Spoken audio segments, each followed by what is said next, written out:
नमस्कार दोस्तों, मैं विकास विश्वकर्मा। मैं आप सभी को स्वागत करता हूं अपने परिवार ऑनलाइन प्लेटफॉर्म में शशि मेकर के परिवार पर। भाई, आज आप लोगों का कंफ्यूजन पॉइंट क्या होता है कि व्यक्तिवाचक सर मुझे नहीं समझ में आता। व्यक्तिवाचक के लिए लोग परिभाषा पढ़ते हैं और मैं परिभाषा पढ़ने के लिए मना करता हूं। क्यों मना करता हूं कि भाई, या आपका कंपटीशन का दौर है, ये आपका कोई परिभाषा का दौर अब नहीं रहा है, इसलिए इसको मैं पढ़ने के लिए सख्त मना करता हूँ। आप परिभाषा पढ़ते हैं, किसी विशेष व्यक्ति, वस्तु, स्थान के नाम को बोध कराने वाले शब्द को व्यक्तिवाचक संज्ञा के नाम से आप लोग जानते हैं, लेकिन इससे कोई काम नहीं चलेगा।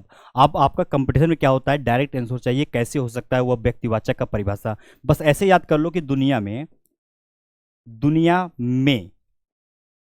एक हो, दुनिया में केवल एक हो, कोई भी आपका चीज एक होना चाहिए। दुनिया में एक हो, कोई भी चीज हो सकता है, चाहे वो आपका व्यक्ति हो सकता है, नदी हो सकता है, देश हो सकता है, पुस्तक हो सकता है, या पर्वत हो सकता है। दुनिया में केवल एक होना चाहिए।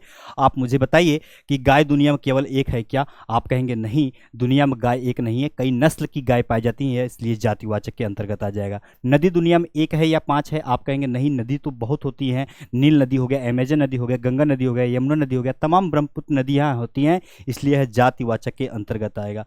मैं बताया परिभाषा, इतना बड़ा नहीं बताया, बस बताया दुनिया में एक हो, क्या कहलाएगा? व्यक्तिवाचक। आपका राइट ऑप्शन यहाँ पर यमुना सही है। दुनिया में केवल एक ही है और अलग नहीं है, दुनिया में एक नहीं है। आम दुनिया में एक है या पांच है? नहीं भाई, अलग अलग जातियों का बोध होता है, इसलिए हम कहेंगे यह आपका जातिवाचक है। आम लंगड़ा आम, देसी आम आप कह सकते हैं, अम्रपाली कहते हैं, चौसा कहते हैं, इसलिए जाति का अलग अलग बोध हो रहा है, इसलिए क्या है, आपका जात के अंतर्गत आएगा। दुनिया में एक होना चाहिए। भारत दुनिया में एक है या चार है? आप बोलेंगे नहीं, एक है।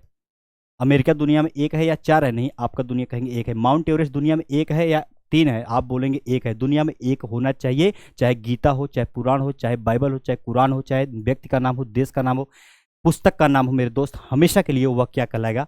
व्यक्तिवाचक कहलाता है। ऐसे जोड़ लो, ये परिभाषा का समय निकल गया है और आपको कंपटीशन में डायरेक्ट आंसर चाहिए, इसलिए आप इसको करें। लाइक करिए, शेयर करिए, सब्सक्राइब करिए, ताकि आप ऐसे ऐसे नए विशेष चीज़ों को पा सकते हैं। सुनहरा अवसर है आप लोगों के लिए। ठीक है, मिलते हैं अगली क्लास में, तब तक के लिए आप लोग खुश रहिए, मस्त रहिए, मजा लीजिए।